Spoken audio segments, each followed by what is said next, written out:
안녕하세요. 안성시 컴퓨터입니다. 요한 볼프강 본 괴테. 요한 볼프강 폰 괴테는 독일을 대표하는 시인이자 소설가로 정치인, 희고, 작가, 연극 감독, 자연과학자 등 다방면에 걸친 업적을 세워 유럽의 문학과 문화에 광범위한 영향을 끼친 인물이다. 살아있을 당시는 물론 현대에 이르기까지 독일 문학을 논할 때 절대 빼놓을 수 없는 존재로 평가받는다.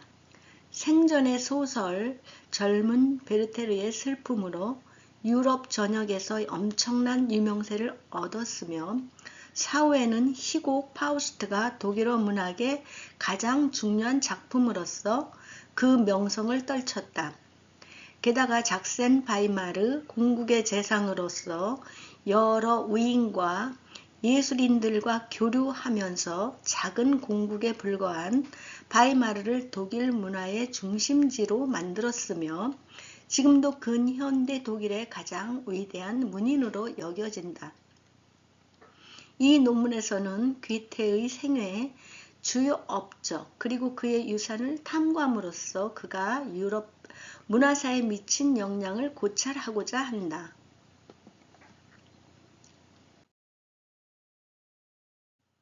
생애 개요. 괴테는 1749년 8월 28일 독일 프랑크푸르트 암마인에서 태어났다. 그의 아버지 요한 카스파르 괴테는 왕실 고문관으로 어머니 카타리네 엘리자베트 텍스토르는 프랑크푸르트 시장의 딸이었다. 어린 시절부터 그리스어, 라틴어, 히브리어, 불어, 영어, 이탈리아 등을 배웠으며 그리스 로마 고전 문학과 성경을 탐독했다. 북독일 계통의 아버지로부터 근면한 생활 태도를 남독일 계통의 어머니로부터 예술 사랑과 이야기 짓는 흥미를 물려받았다고 전해진다. 어린 나이에 신년 시를 써 조부모에게 선물할 정도로 문학적 재능을 보였다.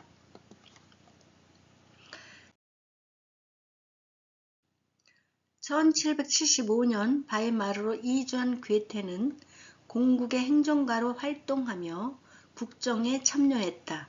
1786년 이탈리아 여행을 통해 고전주의 문학관을 확립했으며 1794년 프리드리히 실러를 만나 바이마르 고전주의를 꽃피웠다. 1805년 실러의 사망으로 충격을 받았으나 창작과 연구를 멈추지 않았다. 1832년 3월 22일 바이마르에서 세상을 떠날 때까지 방대한 저작을 남겼다. 라이프치히 대학에서 법학을 공부하던 1767년 첫 희곡 연인의 변덕을 썼다. 1770년 스트라스부르 대학 재학 중 호메로스 오시안, 셰익스피어의 위대함에 눈을 뜨며 질풍노도, 운동, 스톰 언드 드랑의 계기를 마련했다. 법률사무소 견습생 시절 약혼자가 있는 샤를로테 부프와의 사랑 체험을 바탕으로 젊은 베르테르의 슬픔 1774년을 집필했다. 이 작품은 출간 직후 유럽 전역에서 센세이션을 일으켰다.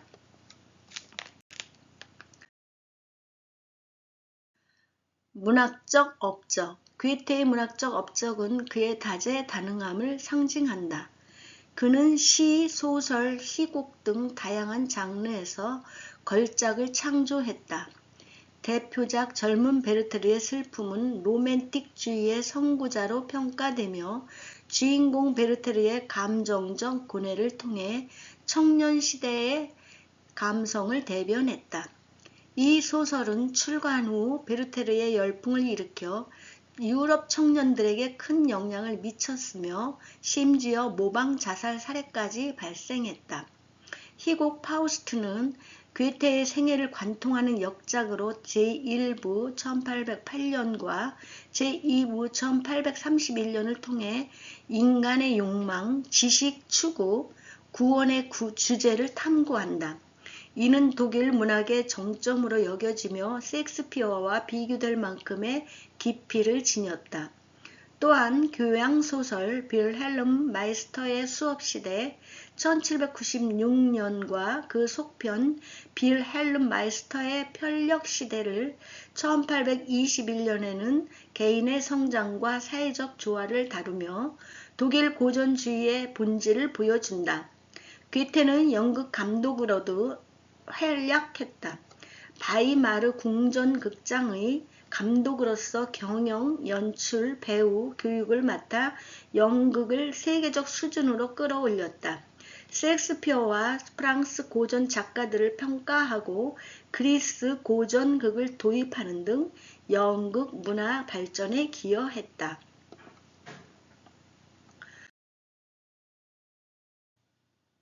정치적, 과학적 업적. 괴테는 문학 외에도 정치와 과학 분야에서 탁월한 업적을 세웠다.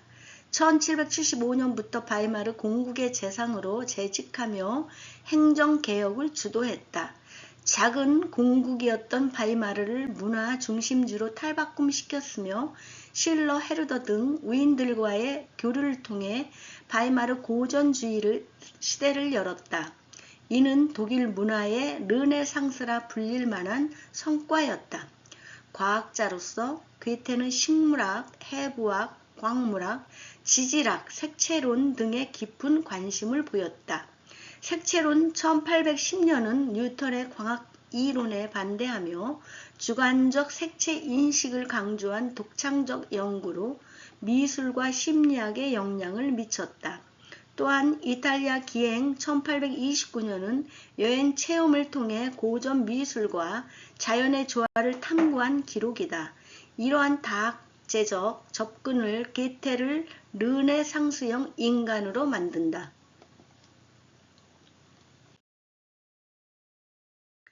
영향력과 유산. 괴테의 영향은 유럽 문학과 문화 전반에 미쳤다. 그는 질풍노도 운동에서 로맨틱주의로 다시 고전주의로 이어지는 독일 문학의 전환기를 주도했다. 그의 작품은 낭만주의 문학가들에게 영감을 주었으며 현대 철학자 예를 들어 니체와 예술가들에게도 영향을 끼쳤다. 바이마르를 문화 중심지로 만든 업적은 오늘날 유네스코 세계유산으로 지정된 고전 바이마르로 이어진다. 현대 괴테는 세계 시민의 상징으로 여겨진다. 그의 저작은 인간성, 자연, 지식의 조화를 강조하며 글로벌화된 세계에서 여전히 공명한다. 독일 문학을 세계적 수준으로 끌어올린 그의 유산은 다재다능한 천재가 사회에 미칠 수 있는 잠재력을 보여준다.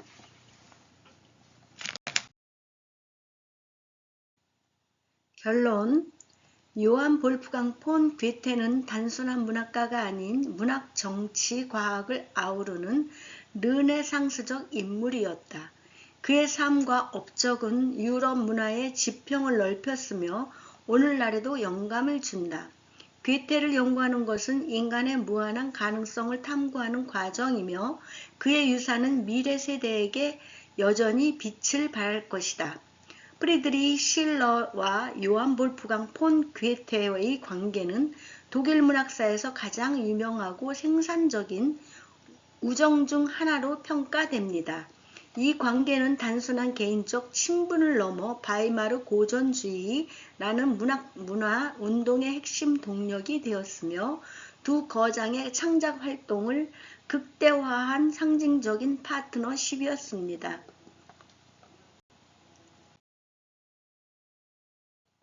초기 만남과 거리감. 괴테와 실러는 1788년 튜링겐의 루돌슈타르트에서 처음 만났습니다. 당시 괴테는 이미 젊은 베르테르의 슬픔과 파우스트 초기 형태 등으로 유럽적 명성을 얻은 선배 작가였고 실러는 강도 다일라우볼로 질풍노도 운동의 젊은 천재로 주목받고 있었습니다. 그러나 초기 관계는 냉랭했습니다. 괴테는 실로를 다소 거만하고 급진적인 후배로 여겼고 실로는 괴테의 천재성을 인정하면서도 그의 귀족적 태도와 중심적 세계관의 거부감을 느꼈습니다. 실러는 친구 코르너에게 편지에서 괴테 같은 사람과는 도저히 어울릴 수 없다고 털어놓을 정도였습니다. 괴테 역시 실러를 재능은 있지만 충동적인 신예로 치부했습니다. 우정의 시작 1794년 결정적 만남. 관계가 전환된 계기는 1794년 예나에서였습니다. 실러가 괴테를 자신의 새 문학지 호렌 다이 호렌에 참여시켜 달라고 초대하면서 본격적인 교류가 시작되었습니다. 특히 한 식물학 강연 후 두 사람이 자연의 관념형 올포엄에 대해 토론한 사건이 전환점이 되었습니다. 실러는 괴테에게 당신은 이데아를 직관적으로 파악하지만 나는 이데아를 추상적으로 사유한다고 지적했는데 이 말이 괴테에게 깊은 공감을 불러일으켰습니다. 이후 두 사람은 1000통이 넘는 편지를 주고받으며 서로의 작품을 비평하고 조언했습니다. 실러는 괴테에게 당신이 다시 시를 쓰게 된 것은 나 덕분이라고 말할 정도로 서로를 자극했습니다. 괴테 역시 실러의 죽음 후 그가 나에게 두 번째 청춘을 주었다고 회고했습니다. 공동 작업과 바이마르 고전주의 꽃피움. 이 우정은 바이마르 고전주의의 절정기를 열었습니다. 주요 협력 사례는 다음과 같습니다. 호렌 다이 호렌 실러가 주도한 문학 철학 잡지로 괴테가 적극 참여하며 독일 문학의 새로운 기준을 세우려 했습니다. 크세니엔 두 사람이 함께 쓴 풍자적 이행시 모음집으로 당대 문단의 저질 작품과 비평가들을 신랄하게 공격해 큰 파문을 일으켰습니다. 연극과 극장 활동, 바이마르 궁정극장, 후에 국립극장을 공동으로 이끌며 셰익스피어 그리스 고전, 프랑스 고전 등을 무대에 올렸습니다.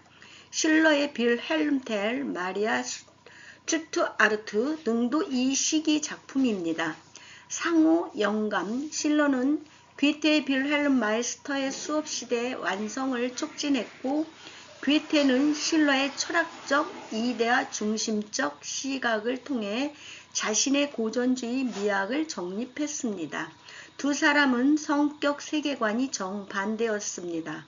괴테는 자연과 직관 중심, 감성, 현실주의, 실러는 이념과 자유 중심, 이성, 이상주의였지만 바로 그 차이가 서로를 보완하며 균형 잡힌 고전주의를 탄생시켰습니다. 실러 사망 이후 1805년 5월 9일 실러가 45세의 젊은 나이로 지병으로 세상을 떠났습니다. 괴테는 큰 충격을 받았고 나는 그와 함께 반쪽이 되었다고 표현했습니다. 이후 괴테는 실러의 유고를 정리 출간하며 그의 명성을 지켰고 실러의 죽음이 자신의 창작 동력을 더욱 강하게 만들었다고 밝혔습니다. 바이마르 국립극장 앞에는 오늘날에도 괴테 키 약 170cm와 실러 키 약 190cm를 같은 크기로 세운 동상이 서 있습니다. 이는 두 사람의 평등한 파트너십을 상징적으로 보여주는 장면입니다. 결론, 독일 문학사상 유례없는 동맹, 괴테 실러 관계는 단순한 우정이 아니라 창작적 경쟁과 상호 보완의 모델입니다. 문학, 예술 역사에서 이처럼 동등한 천재 둘이 10년 넘게 긴밀히 협력하며 서로의 작품 수준을 끌어올린 사례는 드뭅니다. 이 우정 덕분에 바이마르는 작은 공국에서 유럽 문화의 중심지로 거듭났고 독일 고전주의는 세계 문학의 한 축이 되었습니다. 괴테가 실러를 나의 더 나은 자아라고 불렀듯 이 관계는 오늘날에도 창의적 협업의 이상적인 표상으로 남아 있습니다. 요한 볼프강 본 괴테.